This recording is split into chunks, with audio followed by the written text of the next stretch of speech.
làm nghề nào cũng vậy thôi. Cái điều đầu tiên đó chính là ta phải lo cho ta trước được. Ta không lo được cho ta thì ta chẳng lo được cho ai. Điều thứ hai là mình phải trui rèn cái chuyên môn của mình để mình tạo ra nhiều cái giá trị trong lĩnh vực chuyên môn của mình. Nhưng mà mình vẫn cần phải tập trung vào một vài lĩnh vực khác trong cuộc sống. Đó là tập trung vào những cái khía cạnh mới, ứng dụng được khoa học công nghệ, ứng dụng được marketing để mà phục vụ được nhiều con người hơn. Tôi có một anh bạn cấp 3 là một bác sĩ, phải nói là cực giỏi của Việt Nam, về ung thư xương, về cơ, về thay khớp. Anh hay nói đùa là tôi là người khắc cốt ghi tâm. Tức là khi mà ông thay xương vào thì ông khắc chữ vào trong cái xương của bệnh nhân luôn. Cái xương ấy là xương in 3D, là khắc tên của ông bác sĩ vào trong xương luôn. Rồi khi nào chết đi thì cái xương nó vẫn còn với bằng kim loại. Tức là chết rồi mà có hóa thân rồi thì vẫn còn lại cái tên của ông ấy trên cái khúc xương. Hai vợ chồng đều là tiến sĩ. Vợ là tiến sĩ răng trẻ con, chồng là giáo sư tiến sĩ về xương. Thì hai vợ chồng có cái căn nhà mặt hồ. Thì tôi bảo mày làm bác sĩ, mày cứu đời, nhưng mày cứu được mày. Thì ông bảo tớ nói với Long này, nói thế này.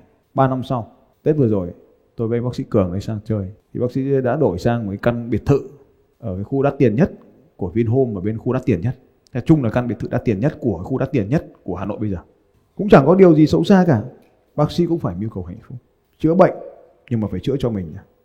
Bây giờ bác sĩ đã rời khỏi cái bệnh viện cũ thì làm cho một cái trung tâm nghiên cứu hiện nay là điều hành chuyên môn cho hệ thống bệnh viện lớn nhất Việt Nam. Chuyển lên một công việc là hiện nay là điều hành chuyên môn cho một cái bệnh viện, hệ thống bệnh viện lớn nhất Việt Nam. Nên ở đây khi mà chúng ta nói rằng là mình là bác sĩ mình giỏi, mình là dược sĩ mình giỏi, mình là bác sĩ đông y mình giỏi, nhưng mình vẫn còn đang băn khoăn cái chuyện cơm áo gạo tiền, thì phải hiểu rằng là thế này, cái tiền bạc đến với chúng ta là cái thành quả mà chúng ta đã nhận lại sau một quá trình đủ dài để chúng ta làm cái việc cho đời. Bây giờ nếu mình làm một cái việc cho mọi người nhưng mà mình lại không có tiền thì mình hiểu thế này, đó là những cái giá trị mà chúng ta trao đi nó chưa đủ lớn cho đủ nhiều người để chúng ta nhận lại được những cái giá trị tương xứng. Tiền bạc nó không phải là cái thứ mục đích cuối cùng mà chúng ta theo đuổi. Để mà chuyển từ một cái bác sĩ không có tiền sang bác sĩ có tiền thì thực sự nó chỉ là một cái búng tay. Nó chỉ cần thay đổi một vài thứ như sau thôi. Tức là làm thế nào để phục vụ được nhiều người hơn. Cũng có thể là do anh chị nó nhận thức được, hoặc là ở một cái bối cảnh khác anh chị học ra, nhận ra cái điều đó. Tức là đã rời những cái bệnh viện nhỏ, vẫn làm giáo sư cho những bệnh viện nhỏ, nhưng mà sẵn sàng chấp nhận đến với những hệ thống bệnh viện lớn hơn. Để làm gì? Để cái thứ nhất, để phục vụ được nhiều người hơn. Cái điều thứ hai là ở những cái hệ thống bệnh viện lớn ấy, thì họ có hệ thống cái phương tiện con người để cái tài năng của mình nó được rộng mở hơn. Cái việc rời khỏi chỗ này đến một chỗ kia thì nó chính là cái sợi dây thừng, nó chính là cái nắp chặn trong cái hộp. Không phải ai cho chúng ta làm việc từng ý năm. Bây giờ tuổi tôi là làm việc trên 20 năm rồi. Dũng cảm để mà rời đi từ chỗ này sang chỗ khác không hề dễ. Thế nhưng mà từ khi mà rời sang cái hệ thống mới này thì có cái cơ hội để được nghiên cứu nhiều hơn, được hợp tác, được làm việc với nhiều giáo sư nước ngoài hơn trong cái chuyên ngành hơn, được nhiều học trò đàn em hơn, được hướng dẫn, được cơ hội hướng dẫn cho nhiều bác sĩ đàn em hơn, thì cái vị giáo sư này trở nên có giá trị hơn. Và tất nhiên khi mình đến những cái nơi mà họ có nhiều cái cơ hội thành công hơn ấy, thì họ cũng có cơ hội trả cho mình nhiều tiền lương hơn. Và tất nhiên cái biệt thự đó cũng chỉ là một phần của cái phần thưởng xứng đáng thôi. Thế thì đây là một cái hành trình mà chúng ta nói ra, tôi mới nói lại là thế này. Nếu như trong cái quá trình mà chúng ta nói là chúng tôi đang làm việc tốt, chúng ta đang cứu đời tốt, việc đó là hoàn toàn phù hợp. Nhưng có hai cái góc mà chúng ta cần phải nhìn. Một là chúng ta đã đủ tốt để cứu mọi người chưa? Trong tất cả các công việc của anh em chúng ta ở đây, đã đủ tốt để giúp đỡ mọi người chưa? Bản thân con người mình đủ tốt để giúp đỡ mọi người chưa? Cái điều thứ hai là mình đã đủ trình độ, đủ khả năng để giúp được nhiều người chưa? Như vậy thì nó gồm có hai cái thứ. Một là giá trị lớn chưa? Hai là số lượng lớn chưa? Thì trong cái bảng kia chúng ta có cái từ là tôi bán những sản phẩm có giá trị lớn, tôi bán những sản phẩm có số lượng lớn, hoặc cả hai. Thì làm bác sĩ cũng vậy. Bạn đã giúp đỡ được nhiều người chưa? Bạn đã giúp đỡ được cái người ta giải quyết những vấn đề lớn chưa? Thế như cái vị bác sĩ kia là giải quyết được những vấn đề rất là lớn, là thay xương khớp luôn cho người ta luôn. Vấn đề rất lớn, thuộc về top hàng đầu của những bác sĩ trong khu vực Đông Nam Á này về cái môn chuyên ngành thay xương khớp này. Thay luôn bằng xương khớp nhân tạo cho nhiều người chưa?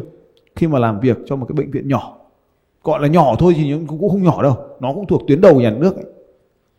Nhưng mà khi mà chuyển sang một cái hệ thống bệnh viện lớn hơn thì cơ hội được tiếp cận với nhiều bệnh nhân hơn, để giúp đỡ được nhiều người hơn và làm những cái chuyên ngành chuyên sâu hơn. Thì tôi chia sẻ một câu chuyện như vậy thì cũng để cho các anh chị không phải làm nghề bác sĩ, làm nghề nào cũng vậy thôi. Cái điều đầu tiên đó chính là ta phải lo cho ta trước được. Ta không lo được cho ta thì ta chẳng lo được cho ai. Điều thứ hai là mình đã chui rèn có hai lĩnh vực. Một là lĩnh vực chuyên môn của mình phải chui rèn cái chuyên môn của mình để mình tạo ra nhiều cái giá trị trong lĩnh vực chuyên môn của mình. Nhưng mà mình vẫn cần phải tập trung vào một vài cái lĩnh vực khác trong cuộc sống. Đó là tập trung vào những cái khía cạnh mới để có thể phục vụ được nhiều người, ứng dụng được khoa học công nghệ, ứng dụng được marketing để mà phục vụ được nhiều con người hơn. Thì đấy là cái phần chia sẻ của tôi với các bác sĩ ở đây. Cũng như các anh chị em làm các ngành kinh doanh khác. Nếu mình nói là mình đang giúp mà mình chưa đủ tiền thì có nghĩa là mình chưa làm được. Cái câu chuyện thứ hai là thế này. Trong cái hành trình sang Campuchia, tôi có quyết định dừng một ngày tại Angkor Wat để ghé thăm vào Tông Lê Sáp. Ở trong cái hồ Tông Lê Sáp đó có một ngôi làng. Làng này là làng nổi ở Việt Nam. Người Việt, toàn bộ là người Việt hết, nói tiếng Việt. Đây là một cuộc sống cực kỳ khó khăn. Tuổi thọ trung bình mà tôi đọc được một cái tài liệu họ dán ở trên tường ấy, tuổi thọ trung bình là 52 tuổi, tỷ lệ mù chữ cũng là 52%, tỷ lệ chết trước 5 tuổi là 15% hay là 12%, tức là cái tỷ lệ chết rất là cao. Công việc duy nhất một thanh niên làm là đánh cá. Và các gia đình thì có lượng con cái rất là lớn, 4-5 người con. Thì chẳng có việc gì làm, điện không có, giáo dục không có, y tế không có, quốc tịch không có, tức là không có cả quyền con người. Người không quốc tịch, không có quyền công dân. Cuộc sống nó vô cùng khó khăn. Sống trên bè, trên nổi. Anh chị có thể đọc thêm cái tài liệu. Và ở đó thì có một ở trên đó thì có một cái ngôi trường. Cái ngôi trường này hiện nay đang nuôi hơn 100 cháu. Vì nếu mà không nuôi thì các cháu nó không đến học. Cho nên là phải nuôi cơm thì các cháu nó mới đến học cho. Tôi có vào trong trường, có thăm thầy hiệu trưởng. Cái thầy hiệu trưởng này cũng là một cái người thầy ở Tây Ninh. Các gia đình ở đây thì họ rất là nghèo, không có thu nhập, không có tiền. Nên là 100% là sống trợ cấp, sống nhờ cái trợ cấp của khách đến cái ngôi trường đó. Và đoàn chúng tôi cũng đến trong cái bối cảnh đó. Thì lúc đó gần như là anh em trong túi có bao nhiêu tiền thì cũng gom hết cho cái ngôi trường, dù không có nhiều. Cái lúc đó không chủ động mang tiền theo mà. Để tiền để trên xe máy mà lúc đó đi tàu ra ngoài, mình biết là cái làng này không có gì để mua nên cũng không mang tiền theo. Thế thì mình muốn giúp người ta được thì lúc đó mình cũng phải có điều kiện mà giúp. Thì trong cái bối cảnh đấy là anh em có bao nhiêu tiền thì gom hết lúc đó là để lại cho cái ngôi trường. Đấy cũng là một cái câu chuyện là mình thực sự trong lòng mình muốn giúp, nhưng mà có những cái lúc trong những cái bối cảnh mình không thể giúp được. Và phải muốn giúp được thì phải có điều kiện mới giúp được.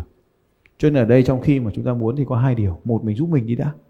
Hai, lúc mình giúp xong mình thì mình giúp được người khác. Đấy, cho nên cuộc sống nó vẫn là những cái sự giúp đỡ, nhưng phải có năng lực giúp đỡ. Bây giờ không lo được cho mình, làm sao lo được cho người khác. Chúc mừng bạn đã xem hết video cùng với Phạm Thành Long. Để không bỏ lỡ những video tiếp theo, hãy bấm vào nút đăng ký hình tròn ở giữa màn hình, hoặc có thể xem những video tiếp theo ở bên tay trái hoặc bên tay phải. Xin chào và hẹn gặp lại trong những video tiếp theo.